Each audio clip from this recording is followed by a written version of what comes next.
할렐루야. 좌우에 계신 분들 인사드립니다. 감사합니다. 오늘 본문은 이렇게 말합니다. 항상 기뻐하라, 쉬지 말고 기도하라, 범사에 감사하라. 이것이 그리스도 예수 안에서 너희를 향하신 하나님의 뜻이니라. 세 가지의 말씀을 우리에게 명령하십니다. 여러분, 기뻐하라, 기도하라, 감사하라, 모두가 명령의 형태로 되어 있다라는 거예요. 감사는 내가 하고 싶으면 하고 말고 싶으면 마는 게 아니고 하나님이 하신 명령입니다. 그래서 성경에 감사하라라는 것과 같은 감사의 명령이 모두 33번이나 기록되어 있어요. 따라서 우리는 이 명령에 순종하기 위해서 감사해야 됩니다. 그런데 여러분, 아무리 하나님의 명령이지만 이 말씀을 보면 우리가 이건 좀 그렇지 않냐 라는 말씀이 있어요. 뭐냐면 처음에는 쉬지 말고 기도하라 그랬어요. 기도하는 것은 우리의 믿음의 의지니까 의지를 드리면, 그래 내가 애쓰고 노력하면 기도가 됩니다. 기도할 수 있죠. 그런데 뒤에 항상 기뻐해라, 범사에 감사하라, 이건 순종하기가 힘들다고 느껴집니다. 왜 그러느냐? 기쁨이나 감사와 같은 것은 감정인데 이 감정을 명령한다 그래서 기뻐할 수 있느냐? 명령한다 그래서 감사할 수가 있느냐? 왜냐? 지금 내 마음이 슬픕니다. 어떤 일로 말미암아 낙심되고 절망스럽습니다. 근데 그 사람을 향하여 기뻐하세요, 감사하세요 라고 하면 이런 슬픔과 상황이 좋지 않은 사람들이 뭐라고 말할까요? 내가 지금 기뻐할 때냐? 내가 지금 감사할 상황이냐? 그러면서 도리어 화를 낼 거예요. 우리는 기쁨이나 감사를 감정이라고 생각하기 때문에 그렇게 대답할 수 있는 거예요. 감정은 명령한다고 해결되는 문제가 아니잖아요. 자, 특히 오늘 명령에 부담되는 단어가 있습니다.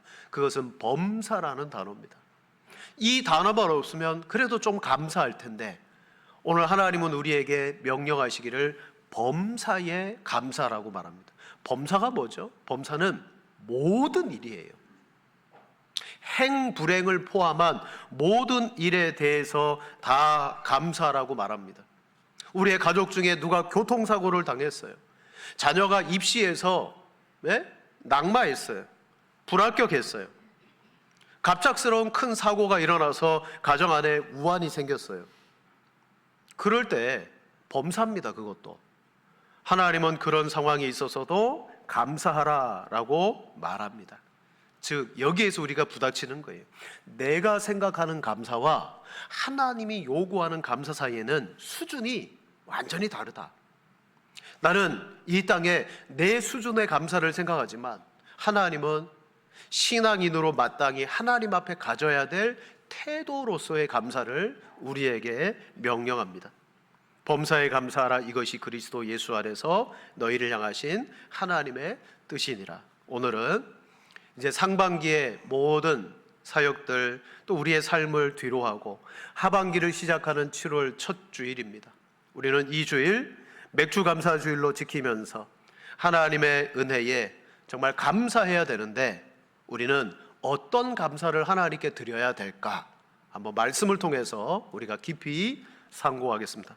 첫 번째로 우리가 살펴볼 것은 감사는 우리들의 본성이 아니더라는 거예요.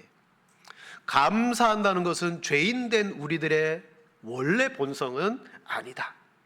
저도 그랬지만 우리 아이들은 어린 시절부터 감사를 배워야 했었습니다. 어른이 나에게, 내가 어린데 작은 선물이라도 주시면 우리는 어떻습니까? 그냥 받아요. 그냥 받아가지고 풀어보고 만져보고 하죠. 그때 부모님은 어김없이 이렇게 말합니다. 너는 선물을 받았으면 고맙습니다 라고 먼저 얘기해야지. 아니, 너는 고맙다고 인사도 못하니? 인사해봐! 이러면서 아이들에게 꾸중을 하면서 고맙습니다, 감사합니다 일부러 시키잖아요. 왜 그럴까요? 감사는 우리 속에 저절로 나타나는 본성이 아니라는 거예요. 그래서 배워야 되죠. 하지만 감사는 가정에서 배워야 하는 교육의 문제가 아니에요. 감사를 못하는 사람은 교육을 못 받은 게 아니에요. 이건 교육의 문제 이상입니다. 감사는 뭐라? 감사는 신앙입니다. 신앙의 문제들하는 거예요. 죄인은 다음과 같은 영적인 특징을 가지고 있어요. 로마서 1장 21절에 하나님을 알되 하나님을 영화롭게도 아니하며 감사하지도 아니하고 라고 말합니다. 죄인들은 하나님을 부정할 뿐만 아니라 잘못된 하나님을 섬깁니다. 그러면서 감사하지 않는다. 이게 죄인의 본성이에요. 그 죄인들이 만들어낸 이 세상은 점점 감사가 사라진다라고 말씀합니다. 디모데후서 3장 1절과 2절, 우리 두 절을 함께 읽겠습니다. 너는 이것을 알라. 사람들이 자기를 사랑하며 교만하며 비방하며 부모를 거역하며 감사하지 아니하며 거룩하지 아니하며. 아멘. 감사하지 않는 본성을 가진 우리들이 만들어낸 이 세상 말세는 어떻다? 사람들이 감사하지 아니하며. 여러분, 119 구급대의 발표에 의하면 긴급 상황이 생겨서 119를 통하여 병원에 이송된 사람들 중에 감사합니다라고 말을 하는 사람이 몇 프로 정도 될까요? 3%에 불과하다라고 말합니다. 3%. 자기 생명을 구원받았고 급박한 순간에 위기를 넘겼을 때 감사를 표하는 그 퍼센트가 3%래요. 여러분, 이 말세의 특징 중 하나가 감사치 않는 겁니다. 초대 교부였던 크리소스톰은 이렇게 말합니다. 사람에게 근본적인 죄가 하나 있는데 그것은 감사하지 않는 죄다. 여러분, 우리는 근본적으로 감사하지 않는 죄 가운데 살아갔었어요. 자, 첫 번째로 우리는 감사하지 않는 본성을 가지고 있어요. 두 번째, 우리가 왜 감사하지 않느냐? 우리는 은혜를 망각하는 은혜의 망각증에 빠져 있어요. 감사를 못하는 또 다른 요인 중에 하나가 바로 망각증입니다. 우리는 내가 베푼 것에 대해서는 오래 기억해요. 남이 나에게 베푼 것은 쉽게 잊어버립니다. 이게 우리의 본성입니다. 이스라엘 백성들이 애굽의 고통을 당하다가 이제 구원받아 홍해를 기적과 같이 건넜습니다. 그때 그들이 얼마나 하나님 앞에 찬송하고 춤을 췄습니까? 하지만 단 3일 후에 하나님의 은혜를 잊어버리고 원망을 쏟아냅니다. 40년 동안 매일 하늘에서는 만나가 내렸고 필요하면 하나님은 메추라기도 보내어 주었습니다. 하지만 나중에는 이 만나밖에 없냐? 만나를 박한 음식이라고 그들이 폄훼했어요. 그리고 하나님께서 이들을 사랑한다라고 말하자 이들은 말합니다. 하나님이 언제 우리를 사랑했습니까?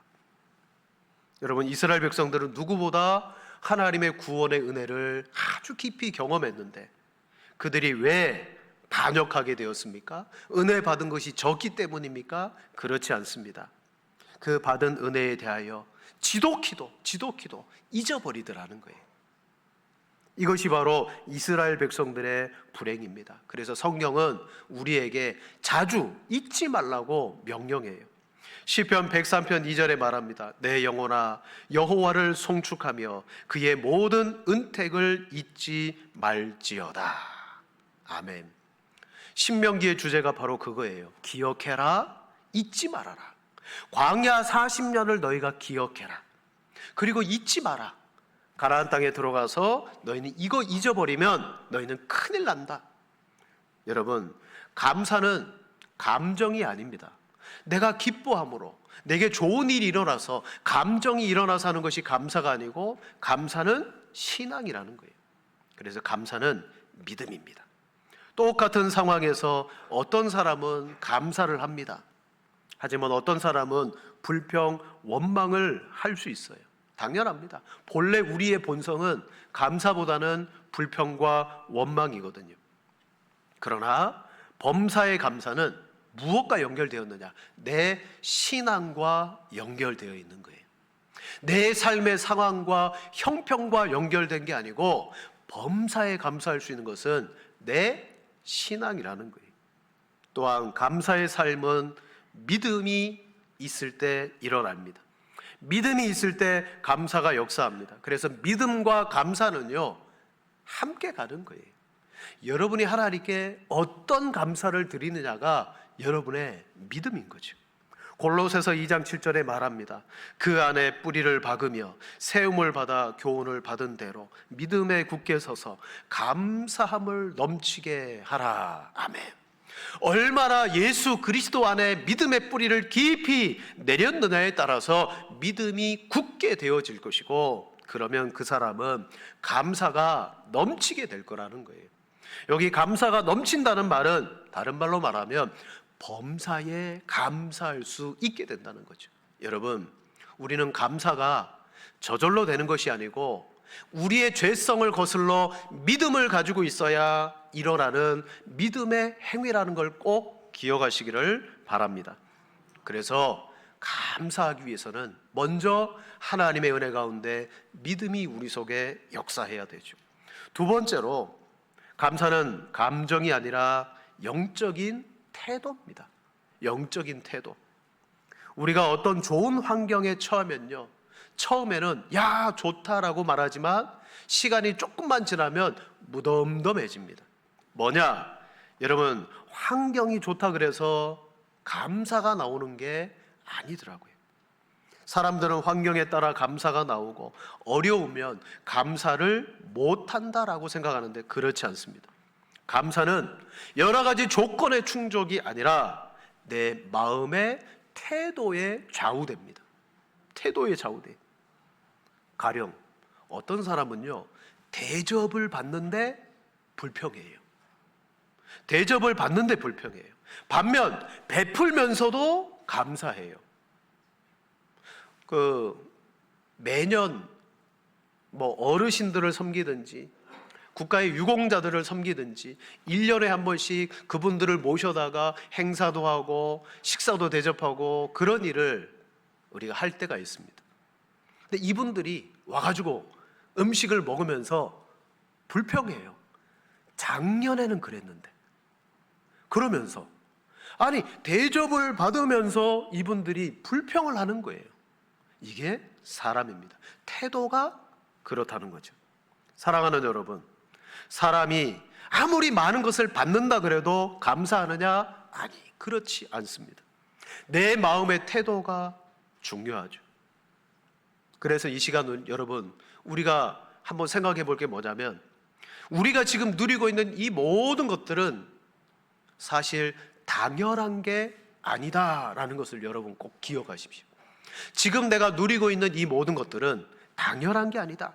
오늘도 아침에 눈을 떴습니다. 교회를 오기 위해서 식사를 하고 옷을 입고 이 예배에 참여합니다. 일상에 살면서 하루 세 끼를 먹고 직장에 가서 열심히 일을 하고 저녁에 퇴근하여 잠을 잡니다. 당연한 건가요? 아니요. 이거 당연한 게 아닙니다. 우리가 매일 하고 있는 일상의 그 어느 것 하나도 그냥 저절로 이루어지고 흘러가는 당연함이 없습니다. 모든 것이 하나님의 베풀어 주시는 은혜라는 사실을 여러분 꼭 기억하십시오. 감사하지 않는 것이 죄인의 특성이고 바로 죄인의 본성이에요. 죄인의 심성은 감사보다는 불평, 불만의 태도를 갖고 있습니다. 사람들은 모든 것을 당연하게 여기기 때문에 내 삶에는 감사할 게 없는데요, 찾아볼 수가 없는 거예요. 여러분, 우리 성인은 하루를 살면서 1분에는 호흡을 12번에서 20번 한답니다. 하루를 다 합치면 하루 평균 17,000번, 많으면 3만 번 정도 숨을 쉽니다. 우리가 하루에 17,000번 이상 숨을 쉬며 살아요. 호흡하는 거 여러분 그거 당연한 거 아닙니다. 병원에 지금 중환자실에 가보면 상당히 많은 환자들이 호흡을 할 수 없어가지고 호흡기를 꽂아 주어야 겨우 호흡을 하고 있는 것을 보게 됩니다. 여러분, 아무런 어려움 없이 내가 숨을 쉬고 있다는 거, 이거 당연하게 여기지 마시고 감사해야 될 제목임을 기억하시기를 바랍니다. 바로 감사는 뭐죠? 마음의 태도 또는 영적인 태도라는 거예요. 그래서 내 모든 삶에서 감사를 연습해야 돼요. 다 감사한 거예요.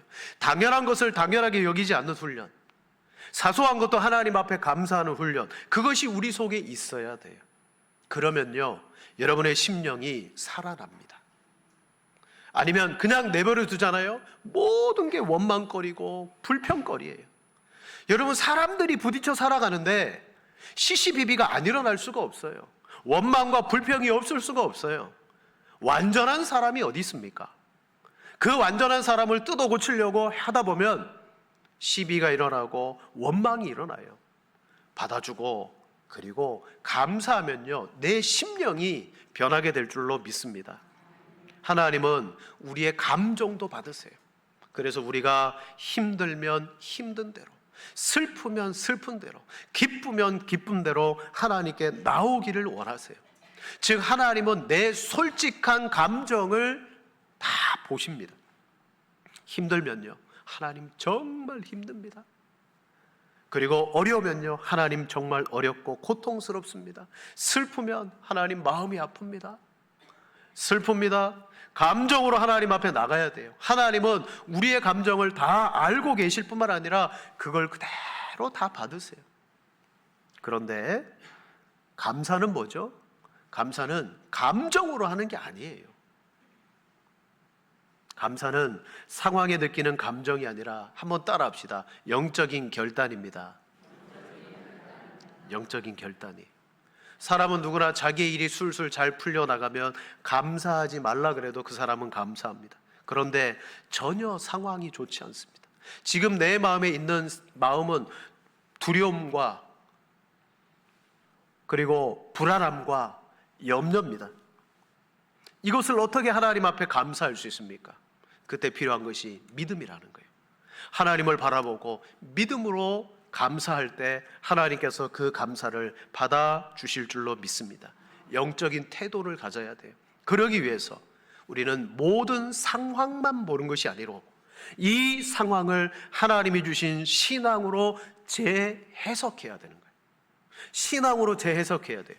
오늘도 이 시간 말씀을 듣는 이유가 그거예요. 여러분은 상황을 가지고 나왔을 거예요. 하나님 앞에 모든 상황을 가지고 나아갑니다. 그때 신앙으로 여러분의 상황을 해석해야 돼요. 누가 범사에 감사할 수 있습니까? 바로 신앙으로 내 삶을 해석할 때 뭐가 나오느냐? 아, 하나님은 지금도 나를 섭리해 가시는구나. 섭리신앙이 나오는 거예요. 내가 다 하는 게 아니에요. 이 내 모든 상황과 여건을 하나님이 섭리해 가신다. 그게 믿어지면요, 그때부터 상황을 보는 눈이 달라지면서 야, 이것도 감사할 거네? 감사의 고백이 나오는 거예요. 내게 일어난 그 어떤 일도 우연히 일어난 일이 없습니다. 하나님의 섭리로 보는 신앙이 우리에게 필요하죠.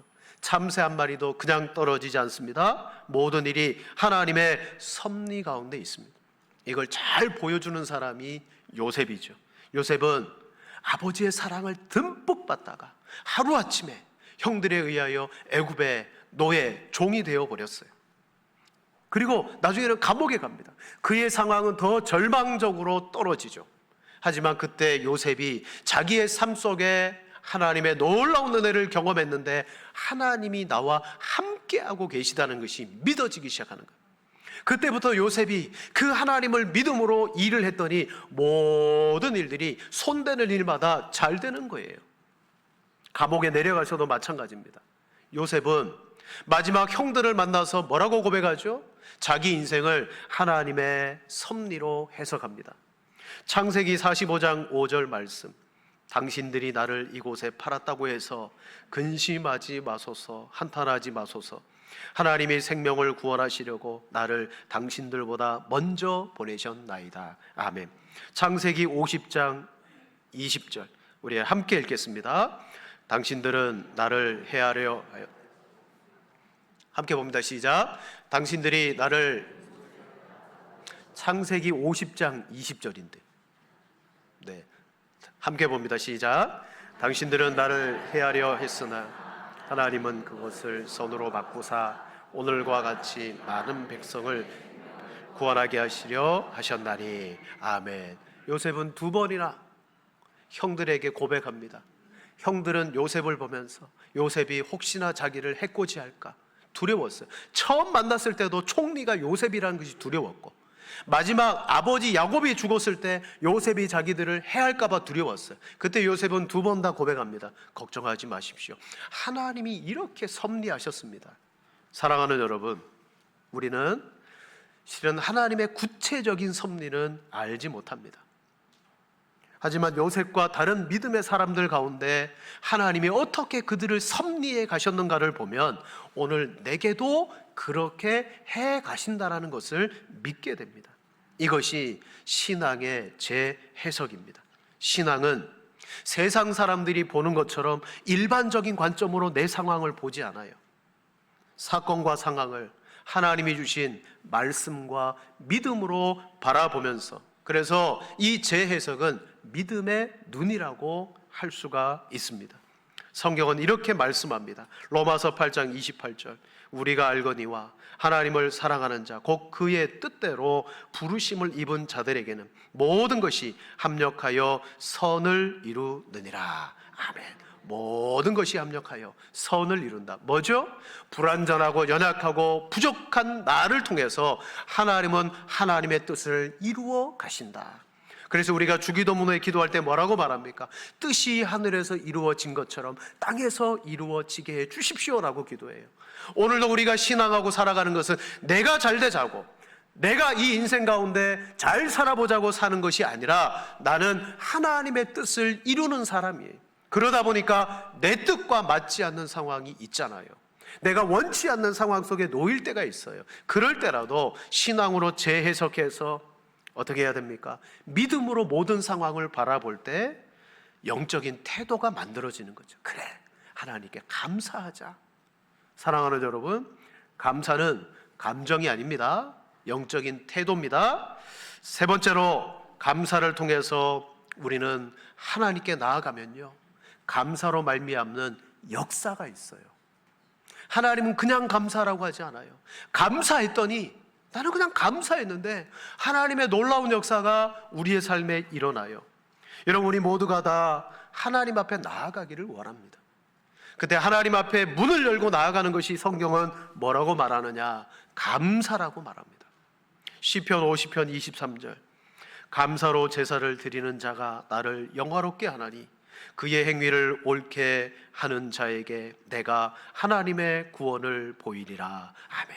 나는 하나님 앞에 감사로 제사를 드렸을 뿐인데 하나님은 영화로워지시면서 나에게 어떻게 하신다? 나에게 하나님의 구원을 보일 것이다. 예배는 하나님의 은혜에 대한 감사의 반응입니다. 예배의 본질 속에는 감사가 들어있어요. 우리 예배 처음부터 마지막까지가 다 감사입니다. 하나님 앞에 감사로 고백하며 감사로 저 문을 열고 세상에 나가는 거예요. 시편 100편 4절에 감사함으로 그의 문에 들어가며 찬송함으로 그의 궁정에 들어가서 그에게 감사하며 그의 이름을 송축할지어다. 아멘. 왕 중의 왕이신 하나님의 궁정에 들어갈 때 두 가지의 들어가는 방법이 있는데, 첫 번째는 감사고 두 번째는 찬송입니다. 먼저 감사의 문을 열고 하나님 앞에 찬송으로 나가는 거예요. 여러분, 감사하고 찬송하면 그게 뭐죠? 예배예요. 예배. 오늘도 감사함으로 하나님 앞에 예배하실 때 여러분 믿음으로 저와 여러분이 하나님의 그 지성소 안에 들어와 있는 줄로 믿습니다. 그렇습니다. 우리가 감사함으로 지성소의 문에 들어갑니다. 하나님이 우리를 향하여 내가 너희에게 무엇을 줄까? 내가 너희에게 구원을 베풀어 주겠다. 구원은 천국 가는 것만 구원 아니잖아요. 이 땅에서 하나님의 백성으로 성숙하고 의와 선의 열매를 맺으며 하나님의 사람으로서 정말 회복된 사람으로 새로운 피조물로 살아가는 것, 그 구원을 받으면 우리는 또다시 감사밖에 할 것이 없는 줄로 믿습니다. 자, 감사는 하나님께 나아가게 해요. 또한 감사는 기적을 일으킵니다. 여러분, 감사하면요 기적이 일어납니다. 예수님께서 들판에 오병이어를 붙들고 하나님 앞에 축사하셨어요. 축사란 뭡니까? 감사의 기도를 뜻합니다. 하나님, 어린아이를 통해서 오병이어를 주셔서 감사합니다. 하나님, 이것을 통해 하나님이 놀라운 역사를 일으켜 주실 줄 믿습니다. 감사합니다. 감사의 기도를 드렸을 때 거기 모인 수많은 무리들이 먹고 모자람이 없었어요. 남았어요. 10명의 나병 환자가 멀찍이 예수님을 향하여 우리를 불쌍히 여겨달라고 그러자 예수님께서 가서 제사장에게 보이라 라고 했어요. 그들이 빨리 뛰어갔습니다. 가는 도중에 몸이 나았습니다. 근데 9사람은 몸이 나은 거로 그냥 제사장에게로 갔고, 이방인 사람 한 사람은 자기 몸이 나으니까요 놀라워서 예수님께로 돌아와서 예수님께 엎드렸어요. 감사했어요. 그러자 이 사람에게는 뭐가 주어집니까? 내 믿음대로 너는 구원을 받을지라. 여러분, 병만 나은 것이 아니라 그가 감사했더니 하나님은 이 나병 환자에게 여러분 구원을 주신 줄로 믿습니다. 말씀을 정리합니다. 실은 우리는 감사를 할 수 없는 본성의 사람입니다. 본성의 사람. 그러나 그리스도 예수로 말미암아 우리의 본성이 변화되었습니다. 그럼에도 불구하고 우리가 이 땅에 발을 딛고 살아갈 때 여전히 우리는 세상에 있기 때문에 상황과 조건과 삶의 문제들이 계속 일어납니다. 아무리 들여다봐도 현실적으로 감사할 이유가 없어요. 조건이 없어요. 하지만 성경은 감사는 명령일 뿐만 아니라 감정도 아니고 우리의 영적인 태도라고 말합니다. 감사는 믿음이죠. 믿음이에요. 당연한 게 없습니다. 모든 것이 하나님의 섭리입니다. 그걸 믿고 믿음으로 끝까지 하나님 앞에 나아가실 때 여러분의 삶은 변화될 것이며, 아직 변화되지 않았다 할지라도 감사하십시오. 하나님의 명령입니다. 감사하실 때 여러분 속에 하나님 앞에 나아가는 기쁨을 누릴 뿐만 아니라 하나님이 여러분에게 기적을 일으키시고 감사로서 놀라운 역사를 일으키심을 반드시 경험하게 하실 줄로 믿습니다. 하나님은 우리에게 이게 너무나 유익되기 때문에, 하나님께는 영화로움이요 우리에게는 구원을 누리며 살아가는 복이 되기 때문에 감사하라고 명령합니다. 여러분, 이 명령을 기쁘게 받으셔서 여러분 모든 삶 가운데 감사로 충만하시기를 주님의 이름으로 축원을 드립니다.